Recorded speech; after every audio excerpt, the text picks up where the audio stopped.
Good morning, friends. We are going to read the final chapter of Ramona Quimby, age 8 today.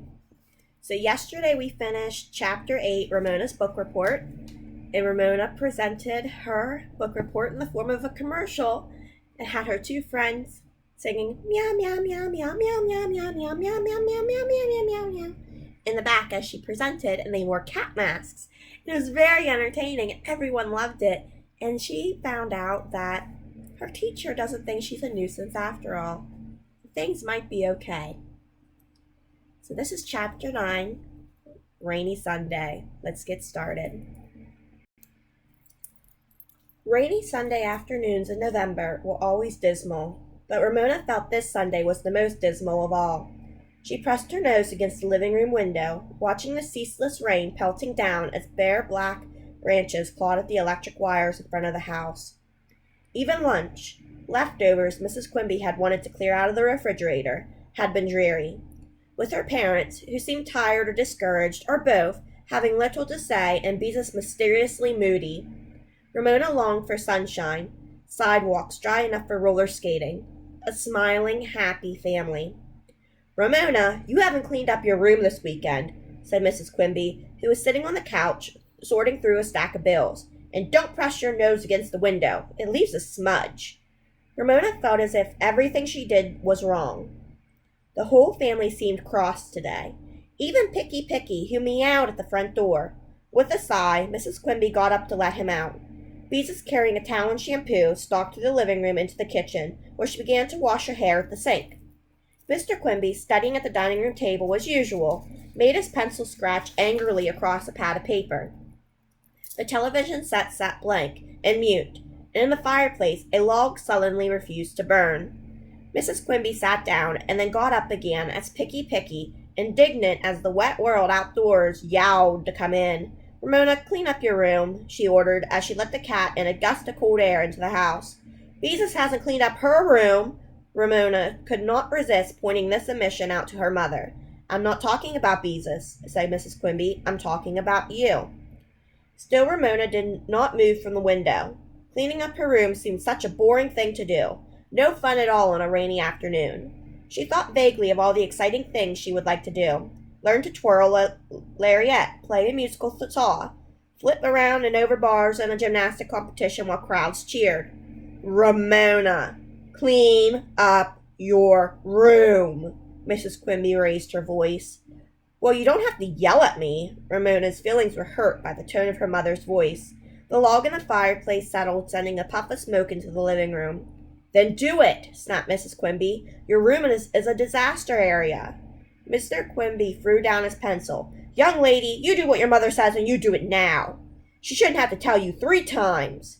"Well, all right, but you don't have to be so cross," said Ramona. To herself she thought, "Nag, nag, nag." Sulkily, Ramona took her hurt feelings off to her room, where she pulled a week's collection of dirty socks from under her bed. On her way to the bathroom hamper, she looked down the hall and saw her sister standing in the living room, rubbing her hair with a towel. "Mother, I think you're mean," said Beezus from under the towel. Ramona stopped to listen. "I don't care how mean you think I am," answered Mrs. Quimby. "You are not going to go, and that is that." "But all the other girls are going," protested Beezus. "I don't care if they are," said Mrs. Quimby. "You are not." Ramona heard the sound of a pencil being slammed on the table, and her father saying, "Your mother is right. Now would you kindly give me a little peace and quiet so I can get on with my work?" Beezus flounced past Ramona into her room and slammed the door. Sobs were heard. Loud, angry sobs. Where can't she go? Ramona wondered as she dumped her socks into the hamper. You have a pile of dirty socks under your bed?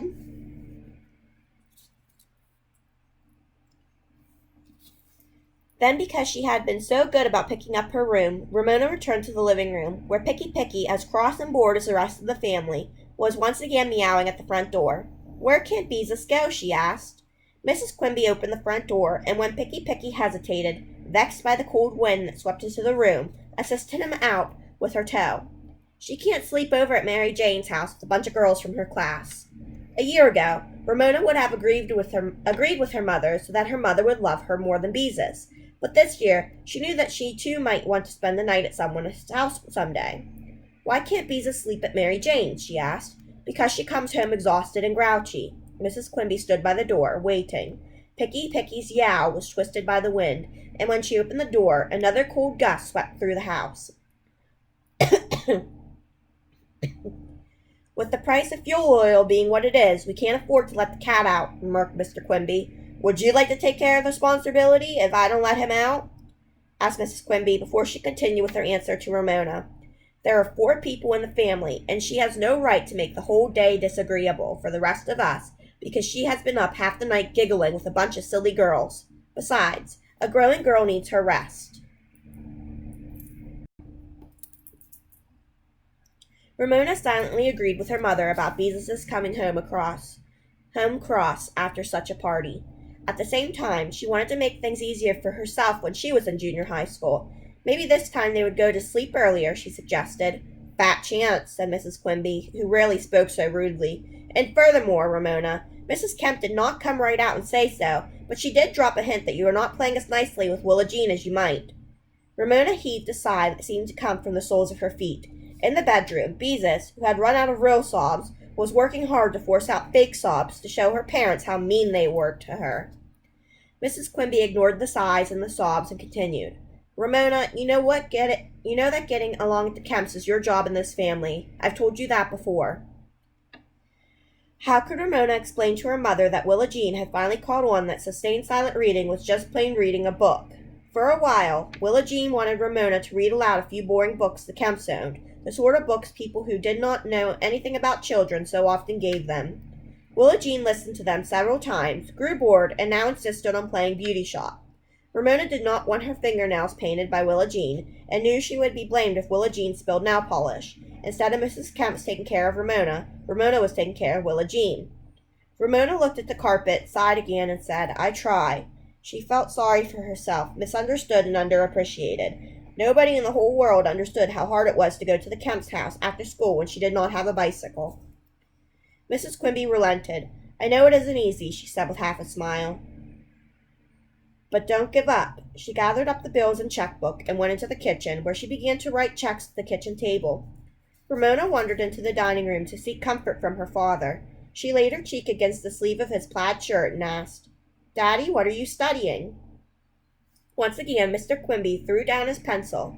"I am studying the cognitive processes of children," he answered. Ramona raised her head to look at him. "What does that mean?" she asked. "How kids think," her father told her. Ramona did not like the sound of this subject at all. "Why are you studying that?" she demanded. Some things should be private, and how children thought was one of them. She did not like the idea of grown-ups snooping around in thick books trying to find out. "That is exactly what I have been asking myself." Mr. Quimby was serious. "Why am I studying this stuff when we have bills to pay?" "Well, I don't think you should," said Ramona. "It's none of your business how kids think." Then she quickly added, because she did not want her father to drop out of school and be a checker again, "There are lots of other things you could study. Things like fruit flies." Mr. Quimby smiled at Ramona and rumpled her hair. "I doubt if anyone could figure out how you think," he said, which made Ramona feel better, as if her secret thoughts were still safe. Mr. Quimby sat gnawing his pencil and staring out the window at the rain. Beezus, who had run out of fake sobs, emerged from her room, red-eyed and damp-haired, to stalk about the house, not speaking to anyone. Ramona flopped down on the couch. She hated rainy Sundays, especially this one, and longed for Monday, when she could escape to school. The Quimby's house seemed to have grown smaller during the day, until it was no longer big enough to hold her family and all its problems. She tried not to think of the half-overheard conversations of her parents after the girls had gone to bed. Grown-ups talked that Ramona understood just enough to know her parents were concerned about their future. Ramona had deep secret worries of her own. She worried that her father might accidentally be locked in the frozen food warehouse, where it was so cold it sometimes snowed indoors. What if he was filling a big order, and the men who were lucky enough to get small orders to fill left work ahead of him, and forgot and locked the warehouse, and he couldn't get out and froze to death? Of course that wouldn't happen, but it might, insisted a tiny voice in the back of her head. "Don't be silly," she told the little voice. "Yes, but," began the little voice. And despite the worry that would not go away, Ramona wanted her father to go on working, so he could stay in school and somebody get a job he liked. While Ramona worried, the house was silent except for the sound of rain and the scratch of her father's pencil.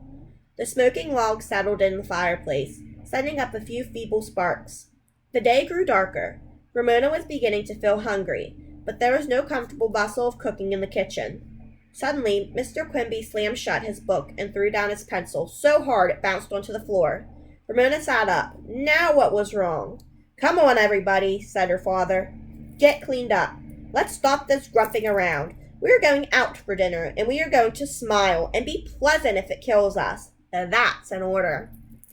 The girls stared at their father and then at one another. What was going on? They had not gone out to dinner for months, so how could they afford to go now? "To the Whopper Burger?" asked Ramona.